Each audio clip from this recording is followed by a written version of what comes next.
Alright, ini adalah projector. Tu projector. Macam mana projector berfungsi? Kalau korang nak tahu, tengok video ni.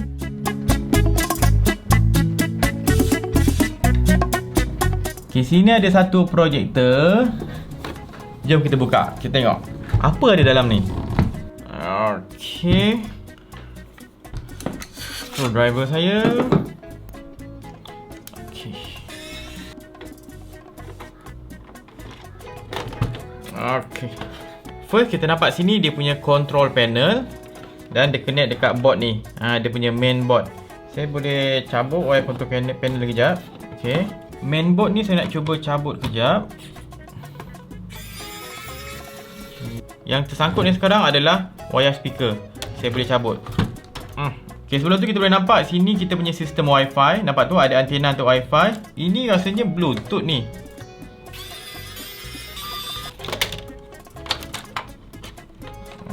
Okay.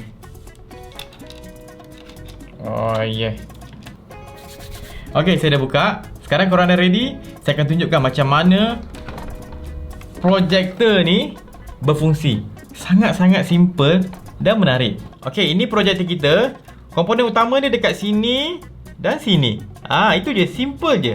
Kita mula dengan pertama, iaitu kita punya LED. Nampak ni. Saya bukakan. LED ni yang akan bagi cahaya pada kita punya sistem projector tu. Okay, bila kita sebut pasal LED, ini high power punya LED. Bila LED ni high power, dia akan produce banyak haba, dia akan panas. Jadi sebab tu dia connect pada heatsink. Sangat-sangat penting. Kalau tak ada heatsink ni, kita tak buang haba dia, LED ni akan terbakar. Sini belakang ni ada satu sensor untuk detect suhu kita punya LED. Sebab kalau terlalu panas, dia akan tembak naikkan kipas ni. Kejap lagi saya cerita pasal kipas pula. Saya masukkan balik. Sensor jangan lupa. Depan LED ni kita ada macam frame kan, untuk trap cahaya dan tembak keluar supaya tak ada spill cahaya. Dan depan dia ni je kita akan ada satu lens. Ni lens pertama. Okay, nampak tu. Lens kedua ni saya tak boleh cabut sebab dia dah lekat, tapi saya boleh bengkok-bengkok kan. Kita tengok macam mana. Sekarang kita ada kita punya frame ni. Dan kita ada first lens kita letak kat depan ni. Apa fungsi lens depan ni? Tengok contohlah kalau saya cabut lens ni, tengok belakang tu, saya ada torchlight sini. Contohlah saya buka lampu torchlight ni masuk dekat lubang tengah dia kan. Nampak tak? Lampu tu ada kembang bulat macam tu, ada kembang kan. Yang benda tepi ni dia jaga supaya tak ada cahaya yang spill tau. Maksudnya semua cahaya yang terkeluar kat tepi-tepi tu boleh pantul-pantul balik, fokus pada satu tempat saja. Cahaya yang ada tu perlu dioptimumkan supaya semuanya boleh tembak kena pada lens ni. Sebab lens ni buat apa? Sekejap, saya letak lens kat depan ni. Tengok tadi kan cahaya tu macam bulat kan. Sekarang saya buka macam ni. Tengok cahaya kan jadi macam mana. Tadi kembang, sekarang dia dah terfokus, tertumpu. Dia jadi rupa macam mana lampu asal ni keluar. Sebab tu LED tadi bentuk petak. Sebab kita punya skrin nanti bentuk petak kan. Kalau kita pakai yang bulat saja macam ni, sebab ini sumber cahaya dia bulat, nanti output dia bulat juga. Dia pakai LED yang petak supaya output tu nanti petak juga. Ini fungsi lens yang pertama. Sekarang kita tengok lens yang kedua pula. Okay, dah masuk. Sebelum saya masuk ke lens yang kedua kat sini, yang saya boleh kontrol sini, boleh bengkok-bengkok ni kan. Sebelum saya masukkan lens ni, ada satu benda komponen kat tengah ni dulu. Kita punya ini adalah LCD, Liquid Crystal Display. Ini yang akan keluar video. Ini yang akan keluar video korang. Fungsi LCD ni sebiji macam kita punya TV. Kita punya TV, kita punya skrin handphone. Handphone yang latest ni kita dah pakai OLED. Itu dah cerita lain. Ini LCD, Liquid Crystal Display. Dia macam kita punya panel-panel TV yang saya pernah buka sebelum ni. Kan kita ada layer LCD panel, belakang tu ada lampu. Lampu tembak pada LCD, kita nampaklah color-color semua tu. Cuma kalau TV biasa, lampu belakang tu tak kuat sangat. Sekadar cukup untuk kita tengok gambar tu. Kalau macam projector ni, lampu belakang tu kena kuat. First lampu tadi tu, kita dah tembak, terbuka sap kan lampu tu kan. Bila dah terbuka, kita kena fokuskan lampu tu balik supaya jangan keluar jauh sangat. Kita nak fokus pada kita punya LCD ni, supaya lampu tu semua sentuh LCD ni, kena pada LCD. Sebab LCD ni ada kita punya maklumat kita, iaitu kita punya video ataupun gambar. Jadi lens pertama kena pada cahaya ni. Lens pertama ni akan buatkan cahaya tu fokus balik. fokus tembak pada LCD. Bila cahaya tu dah tajam, dia akan sentuh pada kita punya cermin. Ini cermin ni. Okey, nampak tu? Oh, nampak tu kan? Cermin kan?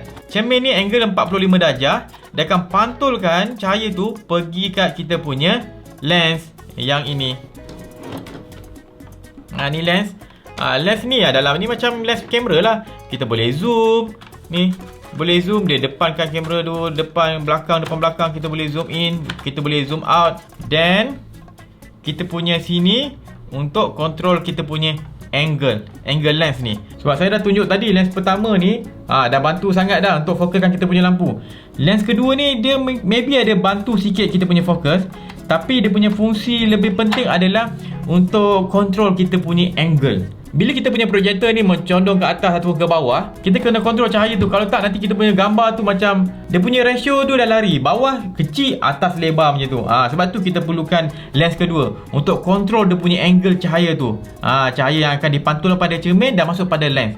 Kita boleh ajar kat situ lah. Sebab tu walaupun projektor tu kita tengok projektor tu sengit macam ni, tapi kenapa video yang keluar tu kita boleh jadikan dia petak je? Sebab kalau kita guna benda lain, lampu ke apa, kalau kita suluh pada angle yang lain, contoh kalau kita suluh macam ni dia bulat kan, tapi kalau kita suluh dia angle ke bawah, nampak tak? Bentuk tu dah mula macam oval sikit. Dia tak bulat sangat. Kalau macam ni dia bulat cantik je. Itu fungsi utama lens kedua kita. Secara umumnya itu kita punya projektor. Cuma kita ada beberapa komponen lain. Ini kita ada transformer kita untuk tukar daripada AC, current AC kita 240 volt 60 Hz kepada DC. Ini tak pastilah sistem 24 volt ke apa, saya tak pasti. Dia akan tukarkan pada DC untuk powerkan kita punya seluruh sistem ni. Okey. Dan kita ada dua kipas, sini dan sini. Satu kipas, dua kipas. Sini heatsink. Dua benda yang panas dalam ni adalah kita punya heatsink dan kita punya transformer. Kita punya heatsink ni paling panas disebabkan LED kita. Sebab tu ada keluar lubang udara ke bawah ni. Ada macam jaring-jaring sini kan. Udara akan masuk dekat sini. Udara akan sedut disebabkan oleh kipas ni. Nampak tak ada laluan angin tu? Tengah ni laluan angin tau. Laluan udara. Sebab kipas ini, fungsi yang pertama kipas ni akan tolak angin dekat sini. Bila kipas ni tolak angin dekat sini, kat belakang sini jadi tekanan negatif. Jadi bila negatif tekanan, dia akan tarik sedut udara kat belakang ni. Itu fungsi dia. Jadi udara akan lalu dari sini, pergi ke sini. Okey. Keluar dekat sini. Ada satu lagi kipas. Sini kipas kedua untuk kuatkan lagi udara tu, tolak ke bahagian board ni. Sebab transformer kita pun agak panas dan terus keluar kat belakang ni. Cuma kat sini saya nampak ada filter sini. Kemungkinan angin masuk kat sini, keluar kat sini. Kemungkinan. Sebab filter kat depan. Biasanya kita tak filter dekat tempat angin masuk. Kemungkinan lah. Angin akan keluar kat sini. Paling panas kat sini. Sini kita ada speaker kita. Okay, simple saja. Sekarang saya cuba pasang balik.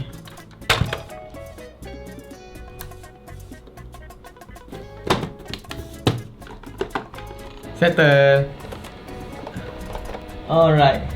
Okey, sekarang bila kita nak beli projektor, biasanya apa benda yang kita nak tengok? Nak faham pasal projektor ni. Benda yang biasa obvious, kita akan tengok dia punya connection.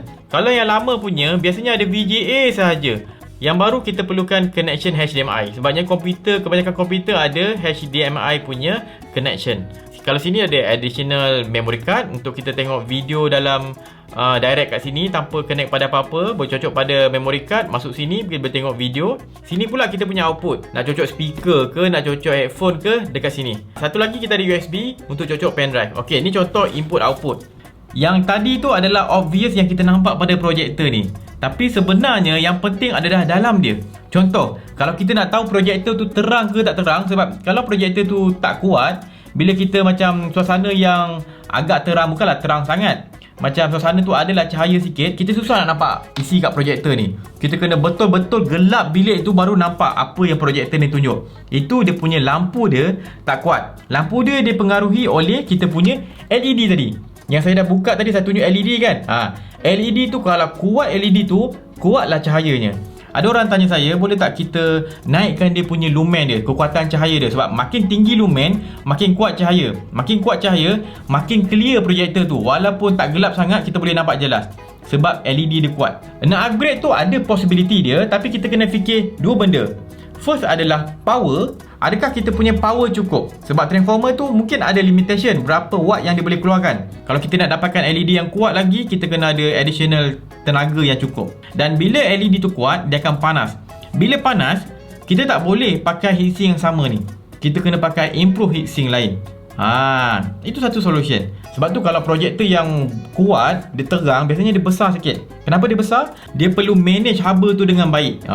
Sebab tu dia perlu body yang besar. Heatsink tu maybe besar, dia punya airflow dia makin cantik. Sebab tu yang besar tu harga mahal sikit. Okay, then kita kena tengok dia punya native resolution. Biasa saya tengok kat online ni, orang jual projektor yang dia kata boleh full HD 1080p. Tapi hakikatnya dia punya 1080p tu dia punya setting saja. Dia bukan native resolution. Native resolution adalah kita punya LCD yang ada kat dalam tu. Kan tadi saya tunjuk ada kepingan hitam tu kan, itu LCD kan. Sebab kita punya lampu akan tembak pada LCD. LCD tu punya resolution. Kalau LCD kita punya resolution adalah full HD yang keping kat dalam tu, maksudnya output yang keluar tu akan cantik. Dia punya resolution dia full HD lah. Ada yang pakai dalam tu maybe dalam 480p ataupun 720p saja dia punya resolution, bukan full HD. Tapi dia kata boleh full HD sebab bila kita setting dekat handphone ke kat komputer, boleh set full HD. Tapi bukan. Dia bukan pure full HD. Dia bukan native. Dia hanya scale up. Dan bila scale up ni tak cantik. Dia kata kita cocok untuk buat kerja ataupun nak buat presentation kan. Presentation kita ada tulisan tau, ada teks. Kita punya teks ataupun gambar yang dikeluarkan oleh projektor kita ni akan blur, akan kabur. Sebabnya resolution dia rendah. Sebab tu kalau nak beli, lagi-lagi orang yang nak beli untuk buat kerja, nak nampak teks, kalau tengok movie tu mungkin dimaafkan lah 720p. Sebab kita tak kisah sangat. Tapi kalau untuk kerja, bagi saya minimum ambil yang full HD, native resolution. Baru kita punya teks semua boleh nampak dengan jelas. Kalau model yang ini saya dapat dari Banggood ni, saya akan letak link dia. Yang ini dia punya lumen dia sampai berapa Yang ini punya 6000 lumen. Okey lah, sebab dia 90 watt. Dia kalau makin tinggi watt tu makin tinggi lumen biasanya. Dan ini dia ada kelebihan sikit sebab dia boleh connect direct dekat kita punya handphone. Ataupun kalau Apple kita boleh connect direct secara wireless guna screen mirroring dia. Tak ada masalah. Android boleh, Apple pun boleh kalau secara wireless. Kalau tak nak wireless pakai wire lah. Sebab saya lebih prefer pakai wire. Dia punya gambar tu lebih cantik. Kalau wireless ni memang dia punya kualiti akan drop sikit. Okay, itu sajalah. Saya harap saya punya perkongsian ni bermanfaat. Jangan lupa follow Berani Buat, subscribe YouTube Berani Buat. Saya Wan Syafiq, jumpa lagi. Assalamualaikum.